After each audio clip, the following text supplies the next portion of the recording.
and it's killer. So I love that.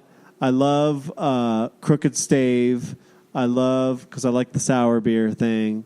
I love Great Divide. I've been drinking their beers too. So you can tell it's all within like this 2-block radius, because this is pretty much most of what I've seen outside. You've been busy as a bee, but at the same time, like Glass House, Stones, we run around, and most of our, I'm not going to say most, but some of, most have been in this genre, our general demographic as well, because not only it's the popping off new scene, but it's also the popular scene, and they're in the same, cut of the rug, like folks that are willing to join us on the podcast. Not everyone has time for Chris and I, which is hard to believe because we're fucking amazing. I can't imagine people like that. Mike Tap. So, yes, done. That's the thing we just started last podcast. Well, we got it from David Tell and Jeffrey Ross. For those that hadn't seen the Netflix, we're friends with those guys. It's not a big deal. So to help you out here, though, on your brewery expansion, here's just a few you should check out. So check out Our Mutual Friend. It's close by. Okay. They do great beers. Also, we just recently were at Bear Brewing Company on Broadway. Yeah. So if you go down there, they do some wonderful sours and Berliner Weiss. It's great. Awesome. And you can check out this other place called True, which is a heavy metal. Hell yeah. You just got to go in there. So do that. True, Bear, it's actually and spelled Our Mutual Bear Friend. and Our Those are Mutual our shout-outs. And we'll give you we'll write them down. I think True may be spelled with a V. It is. It is. So it's actually True. But for those that are spellers at home, but we do love to promote not only local businesses, but those that have also been kind enough to open their doors to us. So that's a nice shout out by you, Chris. And I think since you've been obviously traveling out here for quite some time now, a big important question is, have you been to Red Rocks? I have been to Red Rocks. Fucking right. What's your jam? What's your cup of tea? Who'd you see out there? Well, first of all, I was at the Red Rocks Reggae Festival back in 1996. Oh shit, he's got us beat. When my sister was living in Boulder. That was my first experience in Colorado, and ever since then I never stopped thinking about it. And then my wife took me to see Casey Musgraves, who came to play not long ago, which was really awesome as well. Nice. So that was a great concert. So we've been having a good time. Those are the two shows I've seen at Red Rock. Okay. I'm not going to lie. So you've obviously, shout out to the Shaya book. For those that are looking, Alon has been... he's obviously been on a book tour, but he's also on a restaurant tour because he has done such great things, not only recently, but in his tenure. So he has been on the road, but he is luckily enough able to settle his roots here. That's a great way to go learn a little bit more about him. But at the same time, you've kind of hit some pretty primo spots in the short time you've been here. From Red Rocks to, catching Telluride Bluegrass. I mean, these are like bucket lists for folks, and you've kind of been able to knock them off in 8 months. That's pretty fucking impressive. Thanks, man. I'm proud of it. I think we've been doing a good job, and we've met so many awesome people, and we just love it. I mean, the more time we spend here, the more we love it. So what is, in a genre, I guess a broader sense, what's your jam? Like, I'm an 80s guy. Chris kind of likes a little bit more folk southern rock. We have friends that are, a lot of our listeners and our guests have been jam band, Fish, Panic, folks like that. Yeah. What's your cup of tea? Do you have a band you want to give a holler to? I've been listening to, like on XM, I've been listening to a ton of like classic vinyl. I love just like old school David Bowie, Rolling Stones, Led Zeppelin. There you go. There's the Zeppelin I was thinking of. Yeah. I love that. I love old school country, like outlaw country. I've been listening to Willie's Roadhouse a lot. Hank Williams and Johnny Cash and all of that. But I also I grew up in high school listening to like gangster rap, like NWA Thug Days. and Snoop and Dre and East Tupac. Coast or West Coast guy. I was both, man. I never. I mean, you're from Philly. I was from Philly, and so there was like a lot of Biggie and stuff like that. But it was. I loved Tupac. Tupac's music too. How big of a record do you have back in Philly? Well, it's all juvenile, I'm going to say. Hopefully we it's don't catch. expunged. It's all juvenile, so the records are not Sealed. even there. They're all sealed. sealed. You can't find mine either, so don't check anybody. But, there was a few times my mom had to come pick me up and I was handcuffed to a chair, in the police department. Good times. I Yeah. feel like it builds a little bit of credibility. Be like, you've never been in jail. Be like, well, I mean, a little I've bit never of been to drunk jail. tank. Drunk I've never tank, been to jail. Drunk tank. Yeah, I never spent overnight ever in a police station or a jail because I literally got it all out of my system by the time I was 17 years old. That's a good way to go about Yeah, it. but like You're a smart man. 14 to 17, it was Steal intense. shit, do whatever you want. Yeah, I was doing it all. and then cut it off. There you go. I was doing it all. Okay, so yeah, I apologize. We go on tangents, and I guess all of our records were going to be one of those tangents. Let's talk a little bit. I mean, obviously, you have a dinner sesh coming, so we'll make this quick. But you've been on a book tour. Obviously, like we mentioned, Shaya by Alon Shaya is it's out now. You've been seen on Good Morning America, Today's Show. You've been seen on No Vacancy Colorado. The big three, pretty much. Big three. Is how we like to Yeah. we like to call it the big three. Yeah. So let's tell a little bit about listeners. It's the holiday season. They may catch it after Christmas, but you can still find it on Amazon. And for our friends in Denver, there's actually a book signing going on today. Tomorrow. Well, but they won't listen to it tonight, so we'll say today. Okay. No, it's all right. We're not going to edit that out. We're pretty good at editing. That's actually a shout out to us at how good we are at editing. We'll post a little story on our Instagram telling people, hey, go down Today. tomorrow, today, whenever. Look, he's in front of the book. We'll get just take there. a picture right here and be like, There we go.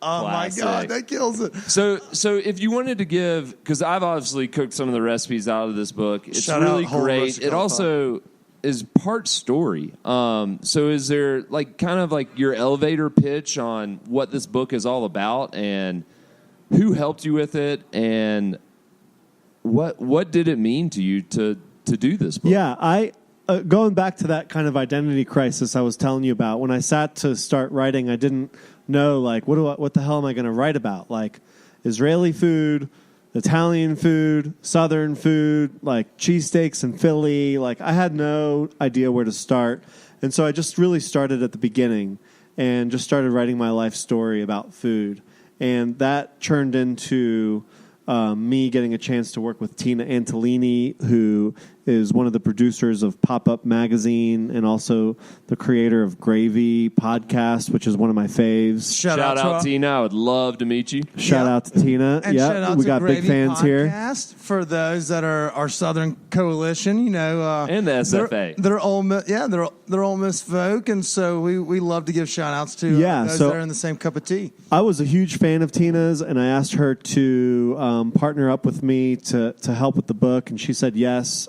And it turned into 26 just really beautiful short stories about all these things we've just been talking about, and of the good, the bad, the ugly, and how food played a role in all of that, and what roads I took throughout my life, and how food really helped to guide my way through that. And each story ends in a few recipes, and the recipes really kind of blossom from the stories. There's a chapter called Fishing with My Father, where it talks about my dad taking me out on this little 10 horsepower boat in Atlantic City, and then we would get stuck in the sandbars during low tide and just be sitting there, and I'd have to listen to him talk shit about my mom all day long, and then shit, it's and like then the Wilson house. Yeah, it's like normal normal life, right? This shit happens, and he would pack these turkey sandwiches, and they'd be floating around in ice water in the cooler. I remember the turkey sandwiches sticking to the roof of my mouth. Soggy bread is one of the grossest things. Yeah, ever. soggy white bread, and where you have to actually get your finger up in there and peel it. Oh, it's awful. Peel it back. Yeah, so that would happen, and then we would catch a few little fish that were 3 inches long, and bring them back to the house and eat them. And my dad would dredge them in flour and saute them up in brown butter with a little bit of lemon and parsley. And I remember these little fish, you would just get a little bit of meat off of them, but it was one of the best things that I ever had. And so in this chapter, there's a recipe for pan-roasted fish with brown butter and lemon and parsley. And there's a recipe for a good turkey sandwich, with really good bread and thinly sliced fresh turkey and roasted bell peppers and avocado. Nostalgic. Yeah, but while the fish is very literal, the turkey sandwich is the opposite. And the book kind of does a lot of these things where I think it's not as predictable. I talked about my devilish childhood, and I once got arrested for having a bong the size of one of those old pretzel tins. Yeah. We turned into a bong, and we were at my friend's house, and we were smoking out of this pretzel tin bong, and we would go upstairs, and we all loved food because we were high as shit and we wanted to eat. So we would raid his refrigerator and cook everything in the refrigerator. We would have cooking competitions and leave all these dirty dishes. And we did this several times. And every time his mom would come downstairs and she'd be like, you guys better clean up those fucking dishes. And we'd be like, shut up. And then eventually she got so pissed she just called the cops on us. And so they came and arrested us. And there's a chapter called Arrested for the Munchies. And there's a edible recipe in there called Special Sandwiches with edible butter and thinly sliced salami and a really good baguette, a French style salami baguette. That's our next meal we're doing. That is so brilliant. And you almost teased a future section that we will have, but I do want to let the listeners know that even if they aren't able to come and if they aren't listening on this Thursday before Christmas, that they are still able to buy his book, not only off Amazon, but you can get it at Tattered Cover. You can get it offline. It's one that kind of hits everything from the foodie to the stoned appetit, which is this book personifies our podcast. And also it's good stories. And not even to boot. I want to read it just because... Obviously, Chris, you have the book. You've probably gotten a little more in depth, but that feels like that's right up my alley. Not only the soggy turkey sandwich, but also the Munchie Mobile, or whatever it may be. So the Munchie Mobile, yeah, that peaks. So should we try to catch our guests off guard with our rapid fire segment? Yep. So, Chef, we know that you're a huge fan of our podcast and you listen on a regular basis. But for those that may be tuning in for the first time, we love a section called Rapid Fire. It's like this or that, as you well know, because you're a regular listener. But for those 100%. That are new, it's this or that. Chris and I will bip and bop. We'll test the chef on kind of what his favorites are. So basically, we're just going to throw two things at you, and you pick one. I say this or that? Well, I pick one of the two things. We're splitting atoms over here. All right. We're splitting atoms over here. I know what you're thinking. All right, am I going to start it off? Fuck yeah, you always do. All right, here we go. Coffee or espresso? Espresso. Vodka or gin martinis? Gin martini. Thick or thin crust pizza? Thick. Hummus or pimento cheese? I'm going to have to go with hummus. You got to. That blue crab hummus is amazing. Sorry, I didn't mean to detract. That is literally the best thing ever. Mountains or city? Mountains. This is my thing. Po' boy or sausage sandwich? Po' boy. Yeah!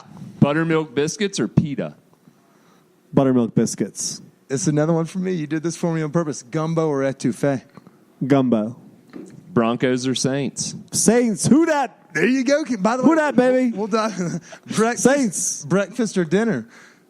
Dinner. Tacos or burgers? Burgers. The Today Show or Good Morning America? Today's Show's got my heart. Sazerac or joint? Both at the same time. Nice. Oh, Skittles. Nice. All right, so we like to end the show with a couple quick small ones. Rapid is usually the end, but we have three small ones. The first one obviously plays off of Stoned Appetit. It's the late night guilty pleasure snack. So let's say you did the late night shift, whether it be Nolan's or here. You come in. What is your guilty pleasure late night snack? You open the fridge. What's the meal? Or what are you freezer. I got it for you. Oh, nice. It's cold rotisserie chicken with mayonnaise, sriracha, and pickles. No bread, just bunch it all up and dip it? I have a little jar of mayonnaise and a something of